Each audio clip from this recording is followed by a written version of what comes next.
Ladies and gentlemen, welcome to an inspiring episode of Desi Dynamos, stories of Indian-American Trailblazers, and you are in the season 1. Today, we are indeed honored to introduce a trailblazing entrepreneur, a legal expert, a philanthropist whose journey from India to the US has made a really lasting impact. Please join me in welcoming the one and only Sheila Murthy, the founder and the president of the renowned, world-famous Murthy Law Firm. Sheila's personal immigration experience fueled her passion to create a law firm dedicated to helping those who are not able to navigate immigrations. It helped her to create a story to navigate the complex US immigration system. Starting from her own dining room, she grew the Murthy Law Firm into a global leader in immigration law, providing expert guidance to thousands of individuals and families worldwide. Together with her better half, her husband, Vasant Nayak, Sheila co-founded the MurthyNayak Foundation, which channels their philanthropic efforts into causes that support a wide range of women, children, immigrants, with a focus on education and healthcare in both the United States and back home India. Sheila's accomplishments in law and philanthropy have earned her numerous accolades, including being named the Entrepreneur of the Year by Ernst & Young and being inducted into the Maryland Business Hall of Fame, amongst many others. Sheila's journey from Vadodara, India, to becoming a celebrated leader in the legal field is indeed a testament to her resilience, to her determination, and that is common between many Indian Americans bringing India to the global stage. So without much ado, let's welcome a true Desi woman, a Desi dynamo, Sheela Murthy. Hello, Sheila Murthy. How does it feel to be with Meenamma today? Oh my God, thank you so much, Meena. I find it funny to call you Meenamma. I feel like Meenu or Murgi because that's how I've known you for decades. But it's truly an honor and a privilege to be here with you and with everybody who is spending the time, effort, and energy to log in and partake in this show, to hopefully get excited and inspired and learn a few things and help enrich themselves, their lives, and their families and their loved ones with having a discussion of just exploring our mind, enhancing our souls, and continuing to grow as human beings. But thank you so very much for this honor and privilege of being able to It's a pleasure.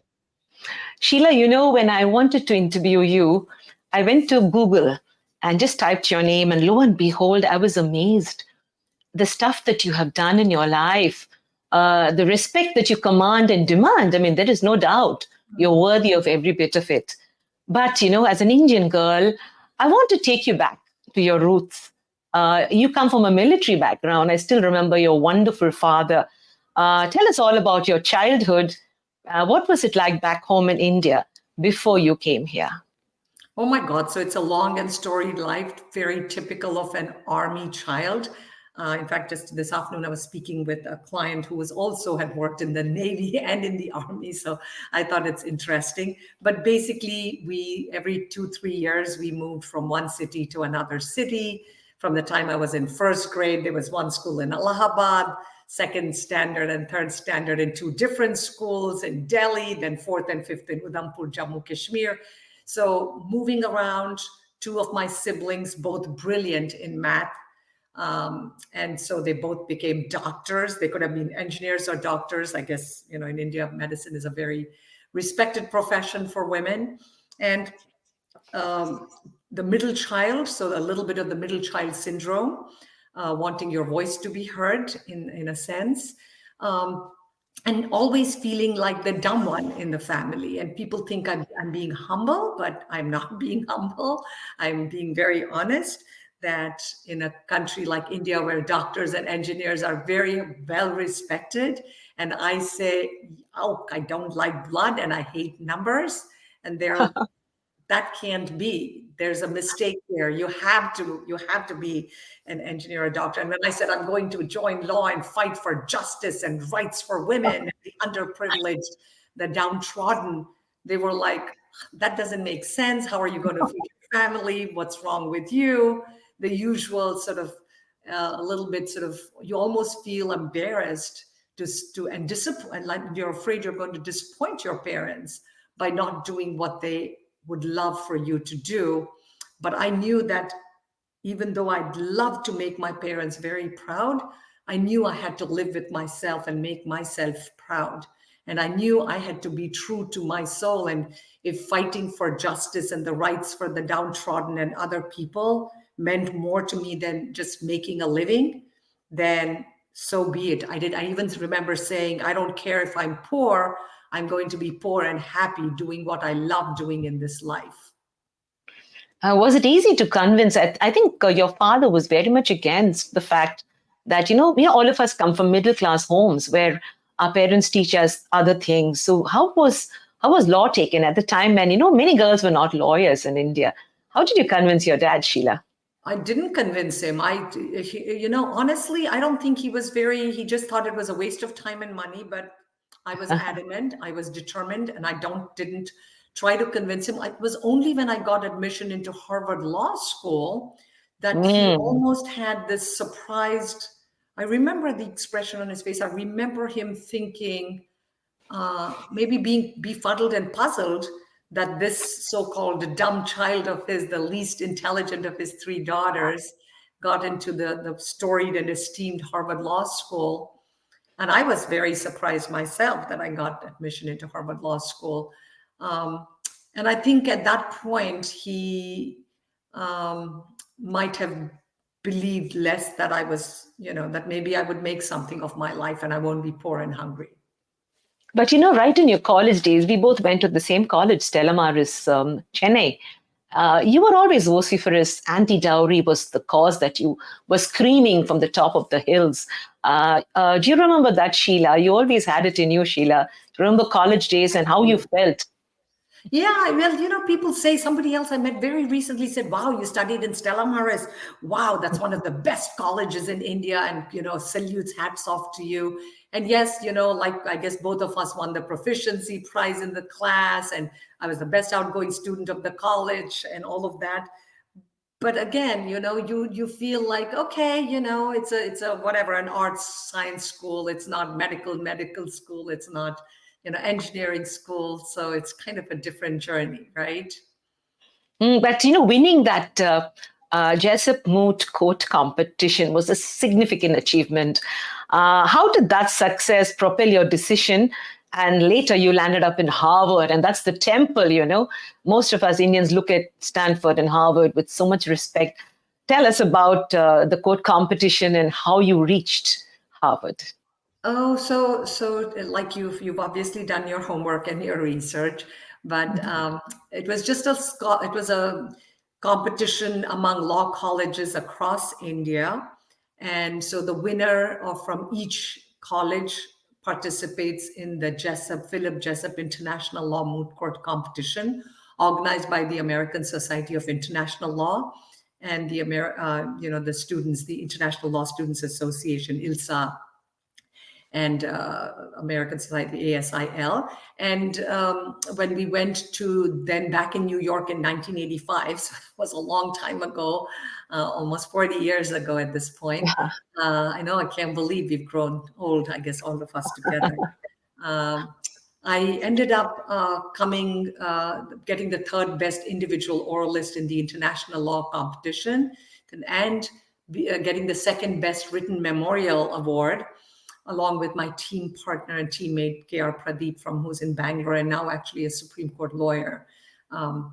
But for me, I was very excited and convinced that I would shine in India, because the first time in my life after I heard the word moot court competition, the principal had a new principal, Professor Coutinho, had just come to Bangalore, University Law College, Bangalore, told us about it. And I went for the competition, and literally a week or two before, we didn't know much. And so when I came third All India with the first time without knowing what the word moot court meant, next year I said I'm 100% coming first. And I didn't know how I would do internationally because, you have the best from every country participating. But you know what? It's again, like you said, hard work, determination, dedication to make our country proud, to be honest and fair and give 100% of my effort to shining, to make our school proud, our college proud, the country proud with our shining in the competition. Yes. Sheila, your then boyfriend and now your husband, a truly wonderful person, was very, very responsible and instrumental in inspiring you to come to this country, the United States, and to join Harvard. Tell us a little more about your husband and how he has been such a guide for you. Thank you, Meenu. Yes, I truly believe, and I think those of us who are in, God willing, good relationships are so appreciative and grateful that somebody is willing to hang around the likes of us, right? And so he's a very kind, and this is not my perception. This is people who meet him say, "Oh my God, he's so kind, so thoughtful, so sensitive, so sensible. How did you get him?" Because he's really, really a true artist in that sense. Long hair, beard, looks like a sadhu baba, right? Looks like a baba, or a hippie or whatever, right? A little of both. And he's always been very loving, kind, and supportive. And he just said, if you come second in the world competition and third best, you'll probably get into Harvard. Don't worry about it. Give it a shot. And I'm pretty sure you'll probably get in. And I remember thinking it won't happen, but okay, if he's saying it, I'll give it a shot. And throughout, including I remember when I was typing my LLM thesis, computers had just come out, and my topic, by the way, was on dowry. Believe it or not, my LLM, my main thesis written paper, and so I lost the document the night before I had to submit it, and he sat up whole night and typed that document for me. A person I had barely met and knew, and that's when I thought, this person can't be for real. I mean, a person who's so amazing, caring, and kind. I mean, we have nice people around, but we were in the army and we were tomboys, and it's a little bit like dog world. It's not that extreme kindness and sensitivity, because if you're that kind and sensitive, you might be eaten alive, right? Sometimes you're true. In the jungles, yes. So, tell me your personal immigration story. Coming from India to the US, you had trouble, you had a lot of struggles. And at that time, I think immigration laws also were not very clear for India. How was it, Sheila? How did you get to cross the borders and come here and make such an impact? Many people would like to know, because, everybody has gone through their own problems, but they have made it big. The diaspora is doing good. Absolutely. So like most people, I came in to study in this country. So of course, for the Jessup Moot Court competition, I came on the B1, B2 tourist visa to business/tourist visa to participate in the competitions, went back, within a few weeks after traveling and everything else, and then came back on an F1 full-time student visa to study at Harvard Law School for those who like immigration journeys. So B1, B2, F1. Then actually I was an international exchange scholar at White & Case, the international law firm in New York, to pursue that. And then from there, the H-1B, which of course many of you are familiar with, which is the specialty occupation. It was back in the pre-1990 law days. And then worked with a couple of large New York, a large firm in New York, a couple of larger firms in Maryland and Baltimore area. And then decided if I was going to work 1 million hours, why not just try and start my own business, live the true American dream, live the American dream, started the business. But like everybody who thinks I'll choose my hours and I'll work less, welcome to the world of reality. You are working 12, 14, 16-hour days on a routine basis. And while sometimes I thought that was sheer madness of working 7 days a week, in hindsight, it was wonderful because it made me learn the law much faster. It helped me to, what people may take 10, 15 years to learn, I learned in 2, 3, 4 years because I put in double, triple the time of most normal people. And so there's no shortcut to success. There are no secrets in life. It's not like a magic recipe to be successful. I think we all know, have a vision or a goal in life, work your butt off, work like a maniac, and then constantly tell yourself every time you get a knock in life that this was a wonderful learning opportunity. Those are actually the 3 secrets of success of the world's greatest leaders across cultures, across continents, and across ages. Before I ask you more about immigration law and yourself, I found out that you worked as a security guard during your early days. And how was it? Like, you worked as a security guard while studying at Harvard at the law school, and you balanced work and school. Many of us have done it. Many of us children are doing it today. But Sheila Murthy, a girl from India at that time, how was it? How was that experience in learning the system of life in this country? I think it was, again, they say that in life you can look at it and say, boo-hoo, why did I have to do it? I wish I didn't. Or thank goodness I did it, because the glass of life is always half empty or half full. Which one are we planning to focus our attention on, right?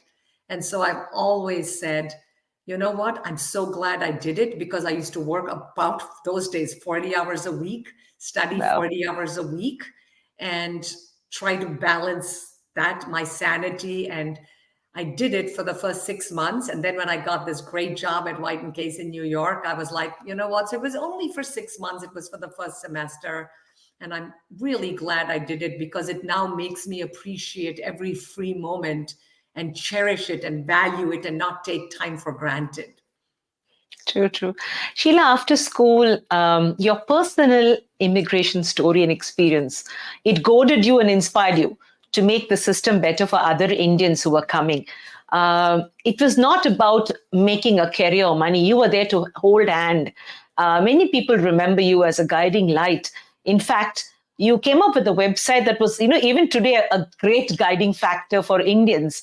Many of us actually visit you when we want our immigration knowledge and, the gyan on how to get into the country. You were ahead of your time in 2-3 ways. Many of us came to work and make money, but you studied in the top schools and then you wanted to help. Tell me that painful process that your mind must have gone through, the pain that you felt that wanted you to help others. How did it all start and how did you take it ahead? So like I always say, when life gives you lemons, turn and make it into lemonade. And so the not so pleasant professional experience that I had with my immigration lawyer, who was from New York City at that time, his focus seemed to be, unfortunately, in getting paid the fees and in doing what he had to do to make money. And look, I don't blame anybody. I run a business. You have to pay very high rent and salaries and expenses. But if you focus on money, you will never make money. You have to focus on the work. You have to focus on changing people's lives. We all have to focus on a cause much bigger than ourselves, because then people will see that. They will see your soul, because you can only fake it so long in life. If my focus is me, it's never going to help me. If my focus is you, how I can protect you, take care of you, help you, make you feel better at night, make you sleep well at night. And I try to do that with every single call, every single person I talk to and we take care of, that this is not about me. I am only an instrument along this journey. I am not the be all and the end all. If you don't worry at night, if you sleep well at night, I have done my job. If you're still stressing after you've hired the Murthy Law Firm, then fire me. Hire somebody that gives you peace of mind. You deserve happiness and peace of mind and joy in your life. I hope it's me. I hope it's us. I hope it's our team. Our goal has always been education through our website, empowerment to the immigrants through our website, and then hopefully enlightenment to achieve their American dream. So in all my thoughts and all my feelings, I truly believe I'm an instrument of peace and love. And as I've grown older, I think that has become even more important for me, that I'm so blessed to have walked in this journey. And even today, I've got 2 or 3 people I talked to literally were like, wow, we knew we would get good immigration advice. We never thought we would get life advice from you. We never thought you would give us peace of mind. I'm going to tell my daughter about you. I'm going to tell my wife about what we just discussed, because you are going to help me to sleep better tonight. You are going to empower. Yesterday, a gentleman told me, you really need to focus and help women and inspire women who are going through very difficult times, bad marriages, abusive relationships, because your boldness and self-confidence are amazing. And I said, it's not that it's me. Think of yourself that you are worthy of love, respect, being treated with dignity. Why should any human being, man or woman or child or anyone, be treated with anything less than deep love, deep respect, deep compassion? And when we love ourselves, we can love other people too. Very true.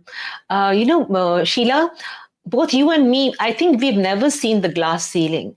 I've never seen a glass ceiling, although people always have been shouting about it. But there were 3 points against you. You were new in this country. You're a woman, you were dark-skinned, and you were an immigrant. How did the United States receive you with these categories in you? How did you feel? It's a great question. And I've often said, right, that some people may think of it as 3 strikes against them: the woman, the immigrant, the fresh off the boat, person of color, all of those things. But to me, it's everything is how you look at life, right? Are we focusing on the glass half empty, or are you going to focus on the glass half full? And for me, it's always about focusing on the glass half full. I feel sorry for a person who is a white person, who is a male, or hasn't walked the immigration journey. How can you compete with somebody who has walked the journey of an immigrant, who can empathize and sympathize?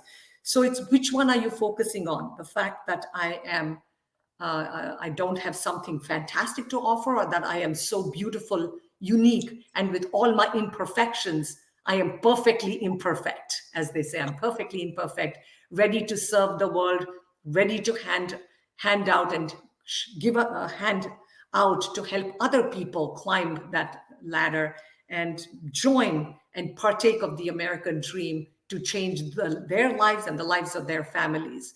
And so I never look at anything as being second class or second rate or anything. I believe I deserve the best, and my clients deserve the best, and everybody in the world should seek the perfection and seek the best for themselves in a good way, not in an egotistical way, not in a bad way, but in a way about how can we feel great, and in that process empower others so that they feel truly appreciated, valued, cherished, honored, and taken care of by us as professionals along life's journey. Wonderful. Sheila, you're wonderful. Your colleagues, the people who work with you, the people whom you mentor, I've been watching videos of their interviews, and they always had a great word. You're almost a mother figure to them. You're a mentor, you're a guide, you're a guruji. But starting your own firm would have had its own ups and downs. What were the key challenges that you felt?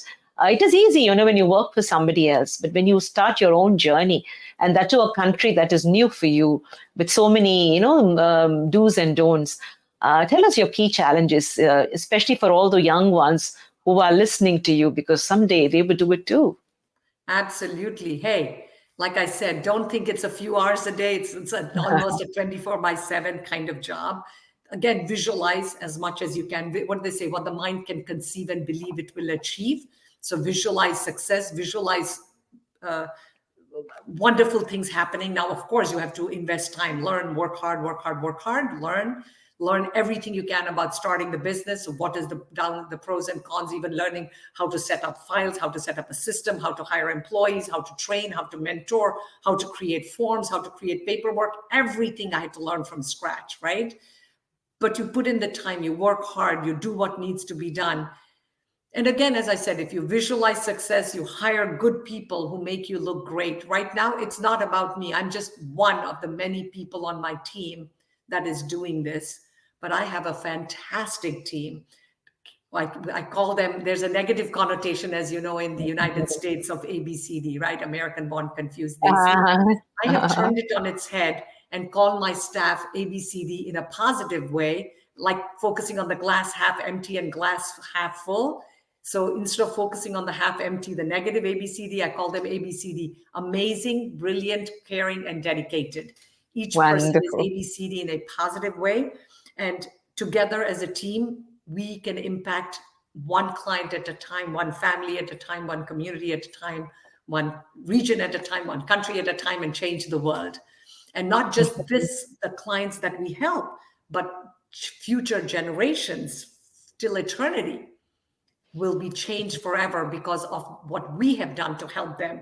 And rather than just looking at it as we, along with them, we are helping them accomplish their dreams.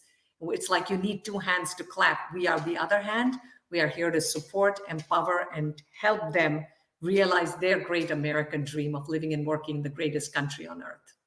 Wonderful. Wonderful. Yes, America indeed is a great land of opportunity, and the people, the environment, the ecosystem is perfect for everyone to settle down.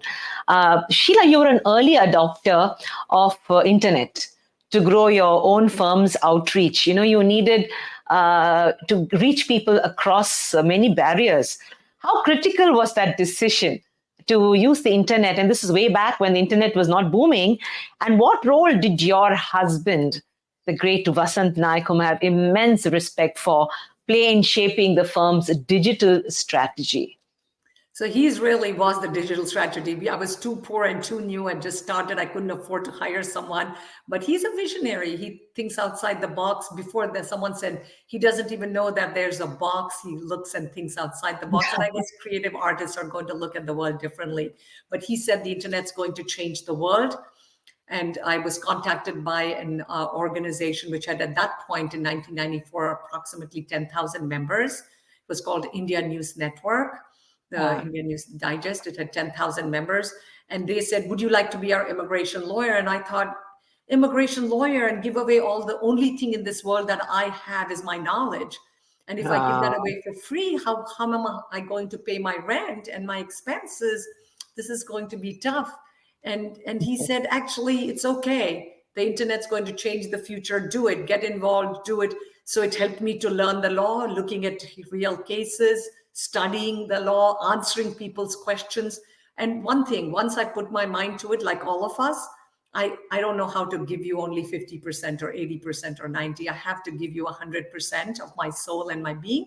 So every question I answered in great detail with lots of information.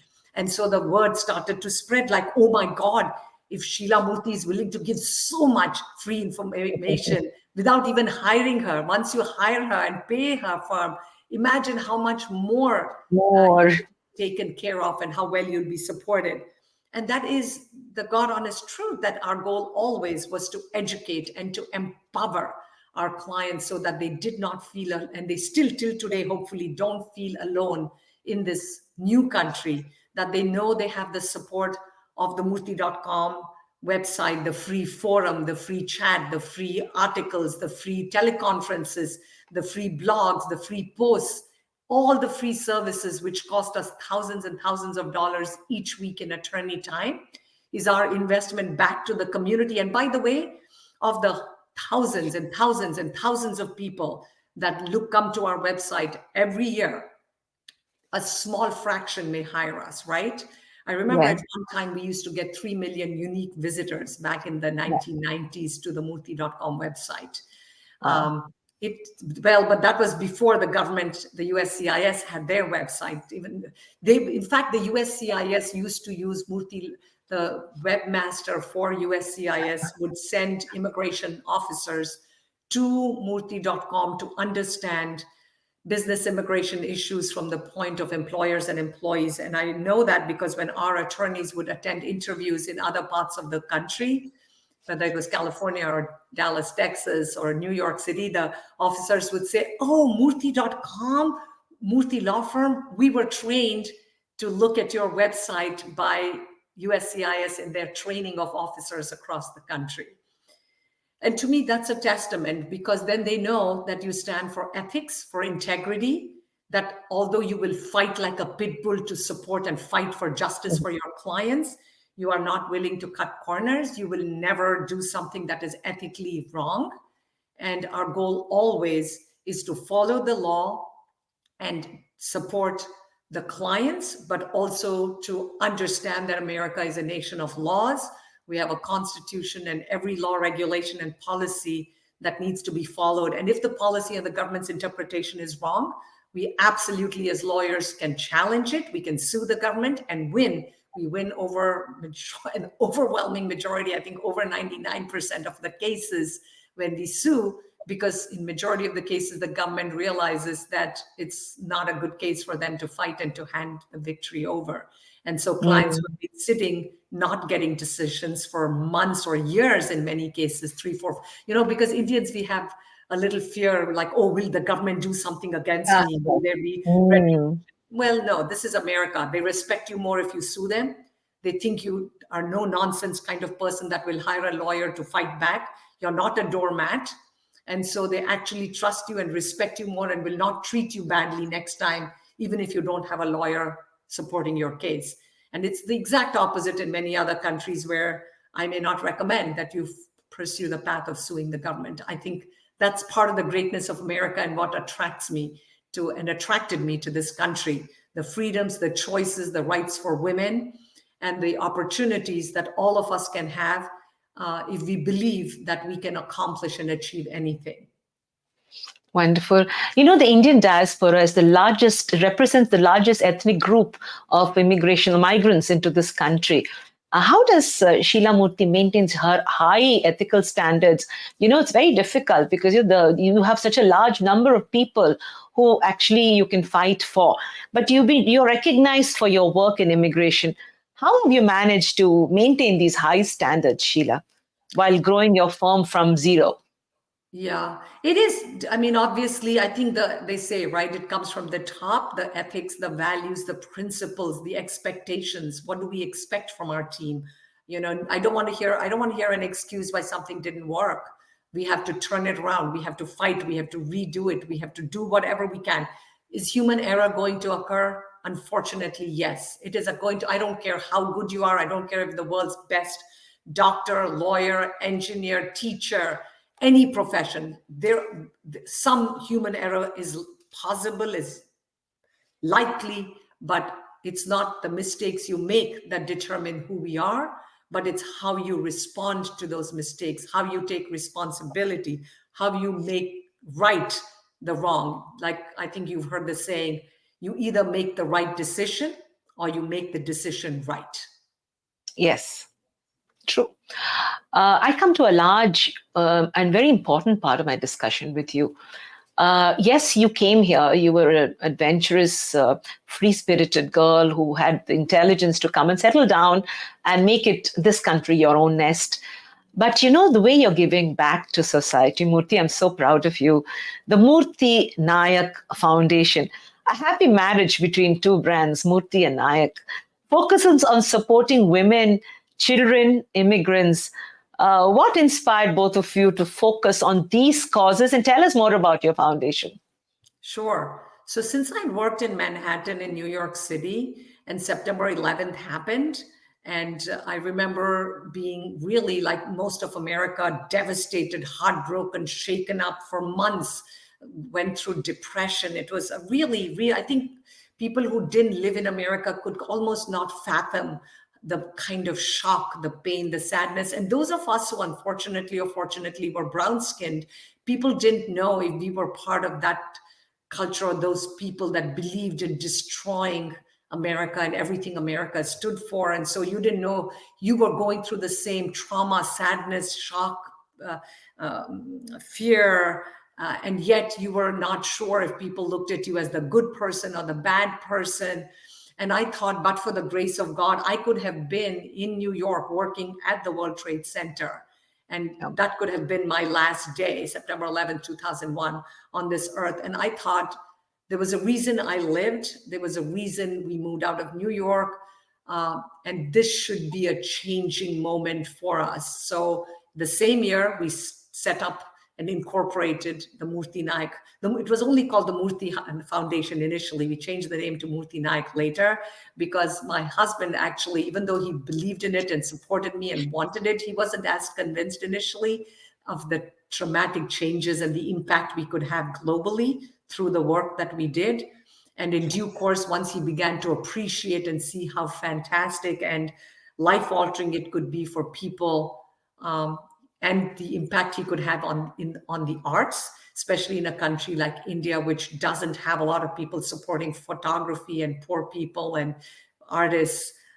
In most of South Asia, the MurthyNayak Foundation is playing a very critical role and a very important role in, donations and conferences and seminars and supporting artists and photographers and, just a whole bunch of things. Photo South Asia is something he started.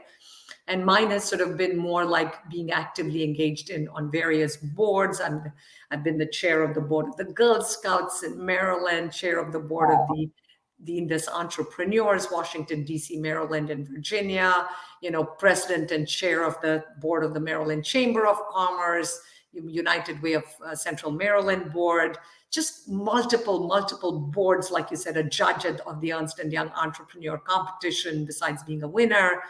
All of that is to continue to give back. All of those are obviously, there's no money, there's no payment. It's done for the love of being a mentor, a teacher, of educating, of inspiring, of helping other people along life's journey. And if I can change even one life, my life is worth having lived for.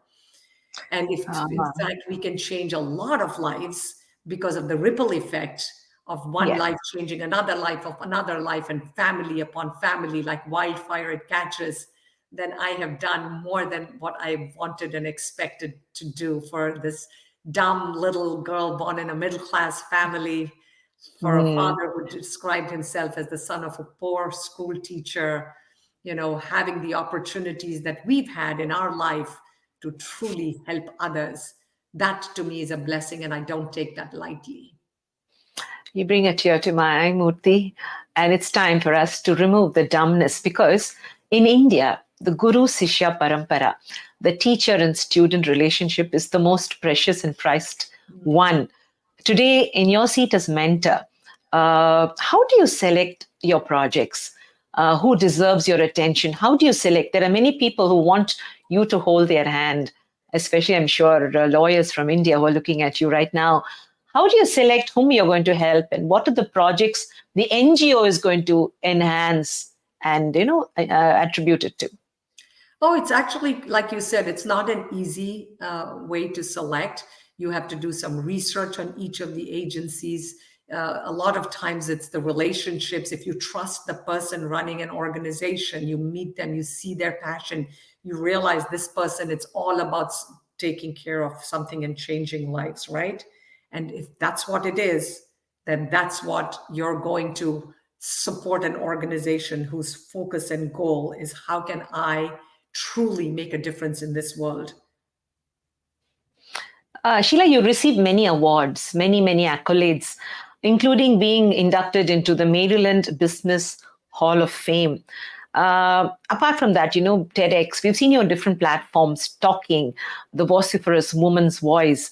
What do these recognitions mean to you, both personally and professionally? Well, so awards are great. I mean, they give, I think, the world looks at you and says, oh, this person got this award, they must be a brilliant lawyer, if it's a lawyer award, or entrepreneur or business. But at the end of the day, when you go to bed at night, you're the same person. You wake up, you're the same person. I don't think it changes, and the important thing about all these awards is it can never get to your head, because the minute you think, oh, I'm so hot, I'm so cool, I'm so fabulous. And, when we were kids in school, we were taught pride comes before fall. And so the minute you think you are so fabulous and amazing, that is the beginning of the end of the process and the journey. And so it's very easy to keep humble because, as I said, life is learning is a lifelong journey. Growing and helping others. It's all about making a difference in other people's lives. And awards and accolades are fine. They lend credibility for the outside world when they're engaging you or hiring you or whatever. But it doesn't change the fact that you still have to take care of each and every person that entrusts their life into our hands. Because to me, that's the greatest honor and privilege, that somebody who has never met me in person is willing to say, I want to entrust my life and my family's life in your hand, and here is a big chunk of my life savings for you to help me achieve my dreams. And I have to be worthy of that kind of respect that they are giving me, to make sure that we can give great care, great attention, and take care of them. So the biggest award and accolade to me is knowing that we have changed their lives. And when any client says, even today, somebody talked to me and said, I don't know if you remember, but I spoke to you in 2015. Now that's almost 10 years ago. But I look at the notes and I'll say, oh yeah, we talked about this, or tell me how's, your child doing? Because they'll tell me my child was born, your child is now 10 years old or 9. And it's beautiful. It's beautiful to think that we could have impacted people's lives in such deep and beautiful, meaningful ways.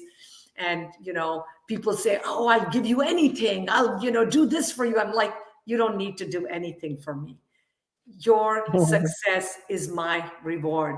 Your getting your approval is all I want out of this. I don't need anything other than your joy and your success, because as my father would always say, right, the day we're born, we know where the date on the check is not written. We know where none of us is going to live forever. Right. It's a finite date. And every single one of us isn't going to take $1 or 1 rupee with us when we leave this earth. And so every dollar or rupee that we give to other people to enhance their lives, to change them, to make them succeed, that's what makes a difference. They say, right, you make a living by what you earn, you make a life by what you give. Yes. Winston Churchill said that. And also, Winston Churchill is supposed to have said the pessimist sees a challenge in every opportunity, and optimist sees an opportunity in every challenge. And so I always strive. Every time I get a knockdown, every time something bad happens, every time I'm exhausted, tired, a little upset, feeling a little dejected, I tell myself, this too shall pass. This too shall pass. And what is the lesson I can learn from this experience? And if each of us when we were in school, there was a great lady who told us the story of the choo-choo train. Yes. She taught us the importance of staying strong, of teamwork, of reaching, because we thought we could do it. We can do it. And if Sheela Murthy thought that she was just an ordinary person, I take that word back from her mouth from today, Sheila. You will understand that you have been that choo-choo train.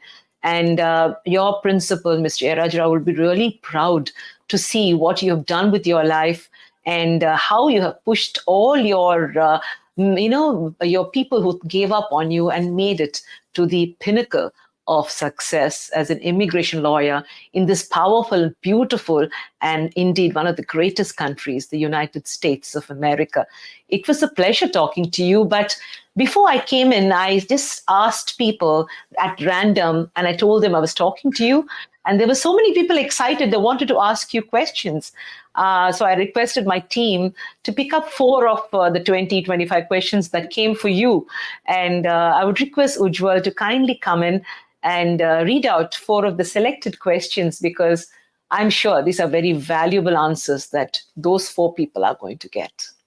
And hopefully many more than just the 4, right? And for those who don't know who Ms. Jayaraja Rao is, she was our principal at Timpani School in Visakhapatnam, Vizag, where both of us graduated high school. And she has been a huge, huge force, a mentor, an amazing human being that has impacted and changed millions of lives through her love, compassion, and dedication to students. So go ahead, Ujjwal.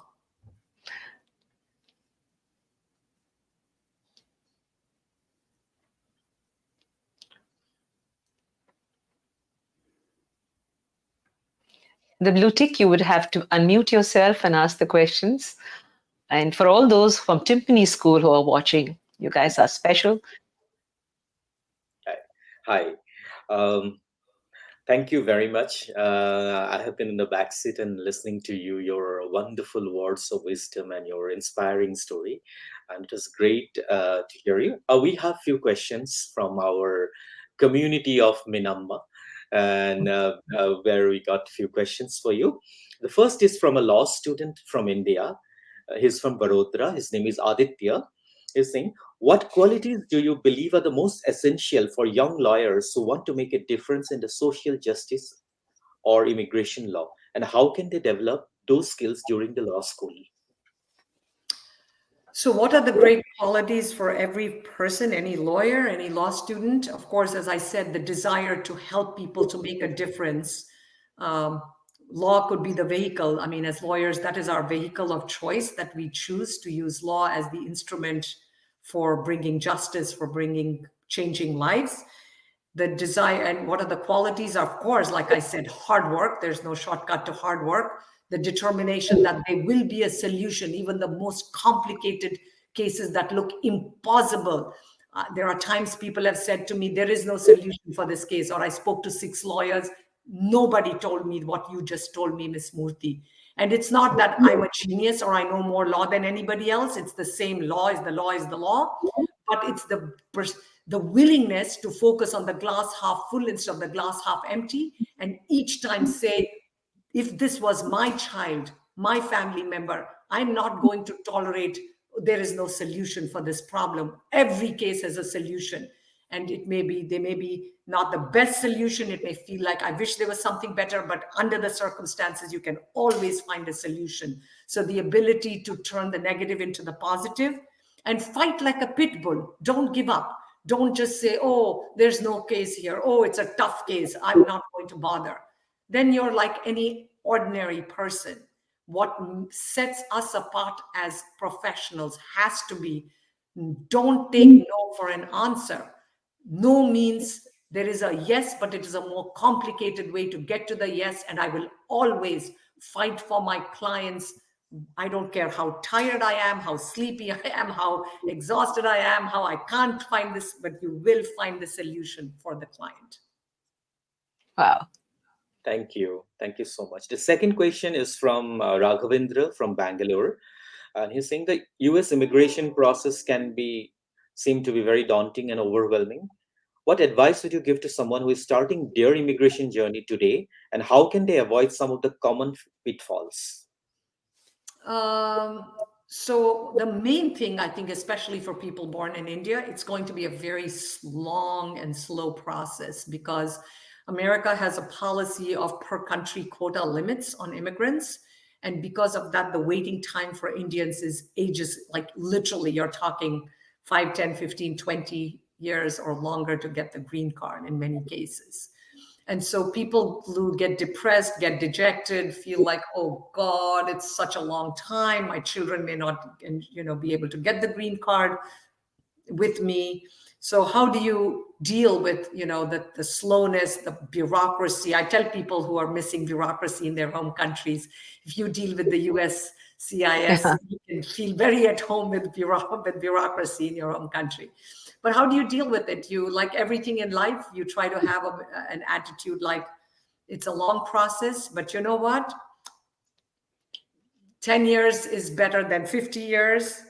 20 years is better than 50 years.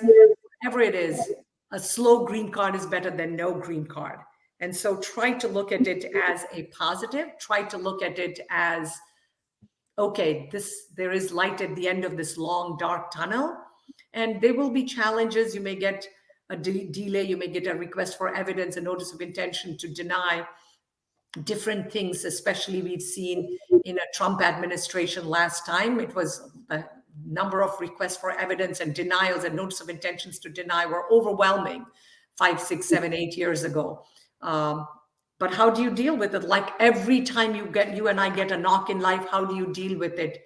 Pick yourself up, dust yourself off, and start all over again with the attitude that was a good learning opportunity for me.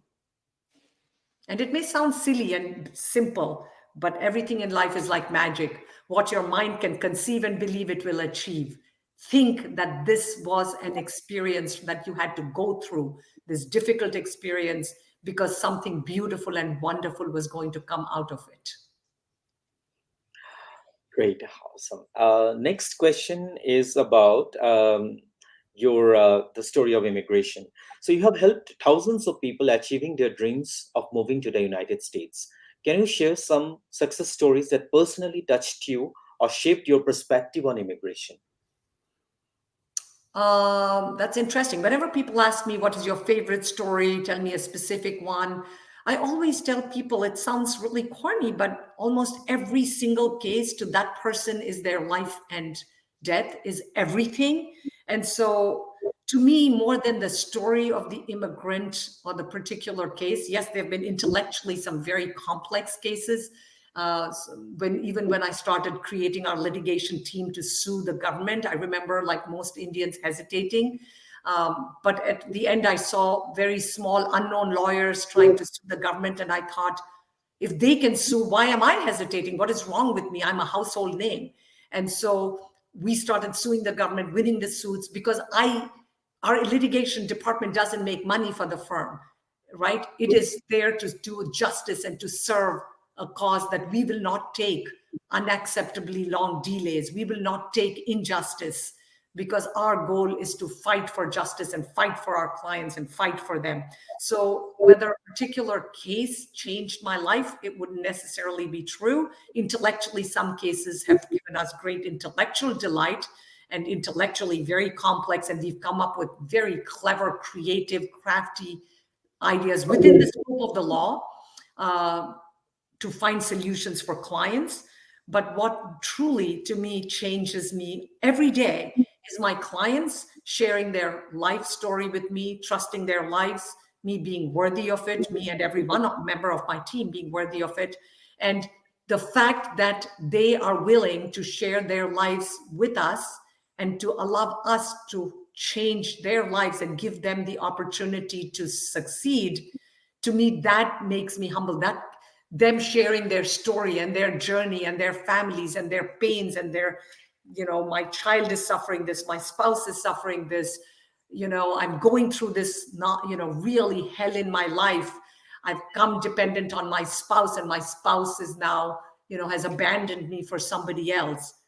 That to me is very humbling. It keeps me very humble. It keeps me very focused, that it's all about serving others. So it's really the human beings rather than the case that excites me. Thank you very much. We come to the last question. So your life has been very inspiring, but definitely you must be having your difficult times also. So what is Sheila Murthy's everyday affirmation statement? That's a great question. I remember hearing this, sooner or later, the person who wins is the person who thinks he can or she can. And I remember seeing it on a keychain and in words, that life's battles don't always go to the strongest or the fastest person, but sooner or later, the person who wins is the person who thinks she can. And, like the little red engine that Meenu was just talking about, I think I can, I think I can, I think I can. And so I always tell myself, you know what? Nothing in this world is impossible. No one is asking me to climb Mount Everest today without, the proper gear or do something. No one is asking me even simple thing like stand on my head for 10 hours. All I have to do is find solutions for people. All I have to do is do something that I love doing passionately, helping people, making a difference, fighting cases. And for people who say, let's only go to Murthy Law Firm for the most complex and difficult cases, I say, why do you want your case to become complex and difficult by going to a bad lawyer, that it becomes complex and difficult, so you have to hire somebody to clean up the mess? Come to us from the beginning. You will not have to, you will pay a lot less. You won't have to go through stress and tension, and you won't need to clean up the mess. Right? So what keeps me going is knowing that just another ordinary human being could help make a difference in the lives of others, could truly inspire people and motivate the team, and know that I can make a difference just by being true and honest to myself and to my soul.